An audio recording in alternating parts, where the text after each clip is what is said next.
Greetings, brothers and sisters. Greetings. First and foremost, we must acknowledge our Heavenly Father, Yahweh, through His only begotten Son, Yahushua, for allowing this word to come out. I hope you sincere brothers and sisters are truly edified by today's word. Today is the Sabbath. A lot of people like to call it Saturday, but we as Israelites identify today as the Sabbath. And so I always try to make it a point to bring you this word as an appetizer leading up to the Sabbath service, Lord willing, which we will bring you later today.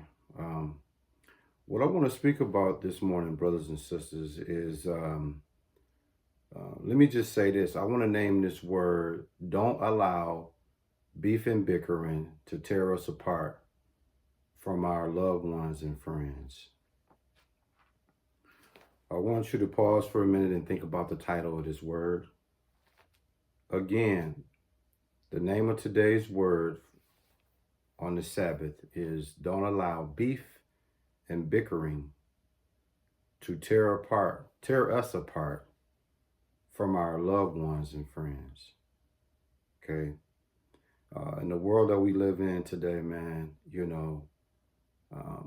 it used to be a time where whether you had a hard day at work, whether you just was going through something tough in life, you had your loved ones and friends that you could turn to, and whether they act as your confidant, whether they act as your secret counsel, whether they act as someone that gave you sound advice, sound judgment, when you went through something. It's not like that today, because the same people that you would turn to or who you would normally talk to, you find yourself being at odds with that person, man. And it be for some of the weirdest and strangest reasons that we find ourselves at odds with our loved ones and friends, okay? So hopefully in today's word, man, we can get some type of clarity, some type of understanding, some type of motivation, some type of inspiration, man, to get us back in the mindset and get us back into the consciousness of love and unity, man. Unity and love, being in tune with our loved ones and friends, and not letting the pettiest of petty things tear us apart, man. When you really look at what's going on in today's world, it's a lot of division amongst family and friends. A lot of differences of opinion is tearing us apart. Just because we have a disagreement, we're getting torn apart by it. It's ridiculous, man, how you could have a difference of opinion or you disagree with someone and now it's an all-out war. They're not talking to you, you're not talking to them. Okay? Brothers and sisters, I don't think you guys understand the severity of time. We don't have that much time here on this earth, man. I can't tell you how much time we got left, but in the spirit, I can tell you we don't got all the time y'all think we do. And so now would be a good time to revisit certain disagreements, revisit certain difference of opinion, and try to get to this place called unity and love, man. Because that's all you got at the end of the day. At some point, we're going to need one another. At some point. We're burning bridges we're burning bridges for certain relationships, certain situations when we shouldn't. Because if you live long enough, that bridge you done burnt, you might realize that you have to cross that bridge and now you don't have it there. And you can't swim because there's sharks in the water, you see? So you sincere brothers and sisters, man, we should be conscious of love and unity. We should be conscious of being mature. We should be conscious and understanding that when we at odds, when we at division, when we are going to war over difference of opinion, the enemy Satan wins. Okay? If nothing else, at the end of the day, brothers and sisters, agree to disagree, man. believe it or not, agreeing to disagree sometimes is the best solution. But without further ado, man, I want to come out with a few scriptures, man. In Philippians chapter 2, verse 14, and it reads, do all things without murmurings and disputings. That's clear. What is murmuring, brothers and sisters? Murmuring is grumblings, debates, okay? What is disputings? Disputings would be deliberating questions about what is true. And a lot of times we go through this, even in marriages, even in friendships, man. So according to Philippians 2 and 14, we are to do all things without grumblings, without debates, without the deliberate question about what is true, man. These are the type of things that will put us at odds with one another. And life is too short for that, man. In 2 Timothy 2, verse 23, it says, but foolish and unlearned questions avoid, knowing that they do gender strife. So when we're talking about foolish questions or foolish, we're talking about godliness, godless. Okay, foolish would be another word for godless. Godless, okay, and unlearned, okay, uneducated, without instruction questions. In 2 Timothy chapter 2, verse 23, you are to avoid those. It says, but be gentle unto all men, apt to teach patience. You see? So let me go back in 2 Timothy 2, verse 23. It says, but foolish and unlearned questions, avoid that. So when it comes to godless things, okay?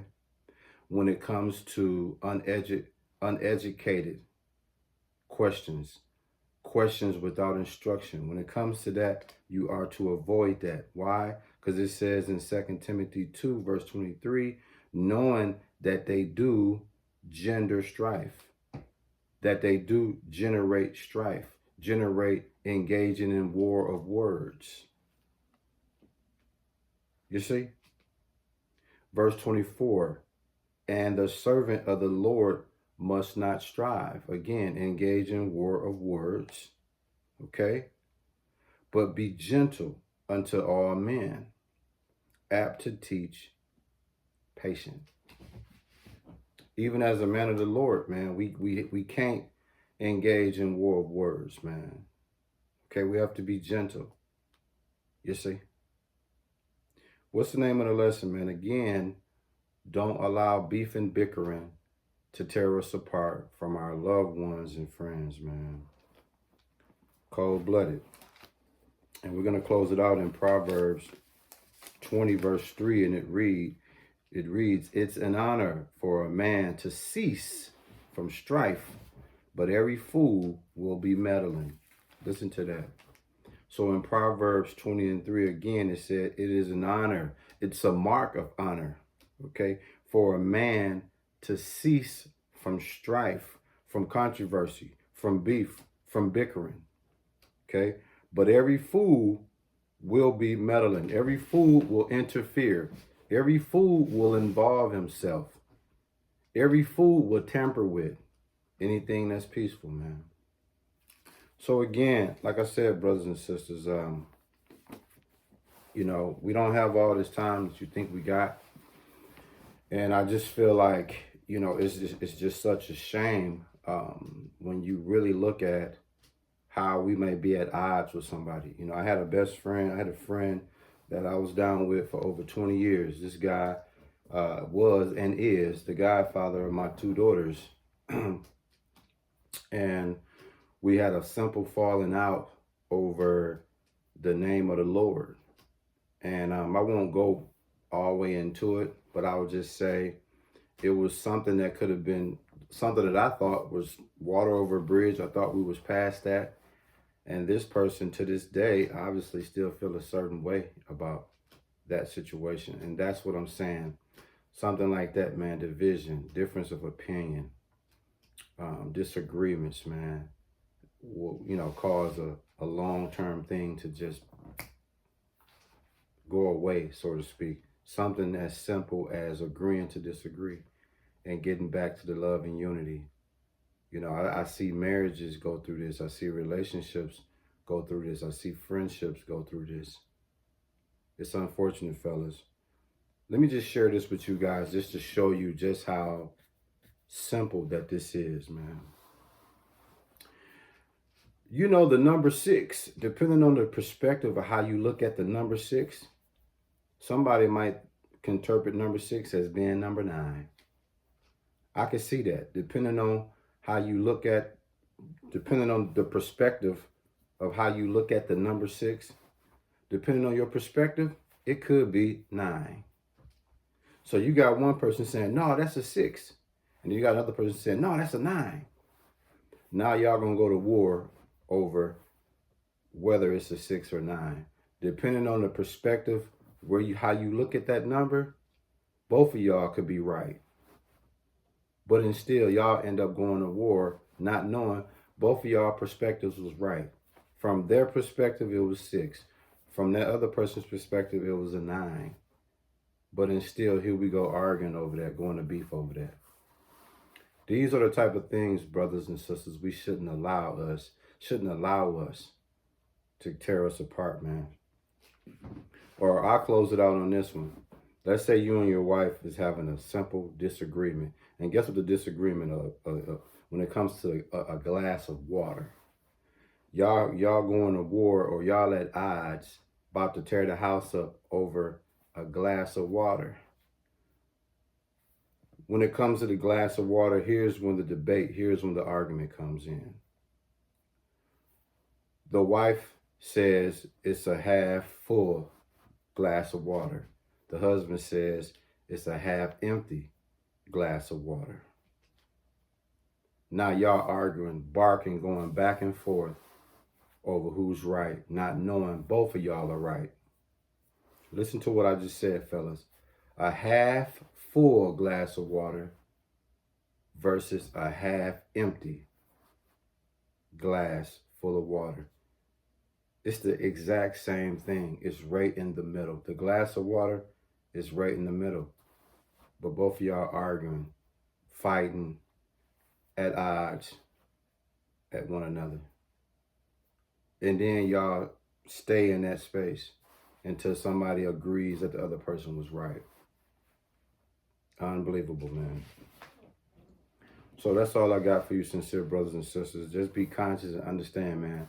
Don't allow division. Don't allow difference of opinion. Don't allow disagreements to take away the unity and love that y'all have built. Don't allow that to tear y'all apart. To now it's beef and bickering. We need one another. We should love one another. And agree to disagree at the end of the day, man. That's all I got for you, sincere brothers and sisters, man. I hope you guys tune in for the Sabbath service later today. We want to give all praises, glory, and honor to our Heavenly Father, Yahweh, through His only begotten Son, Yahweh Shai, for allowing this word to come out. Stay prayed up, man, and keep Yahweh, through His only begotten Son, Yahweh Shai, first in everything that you do, man. Word up, man.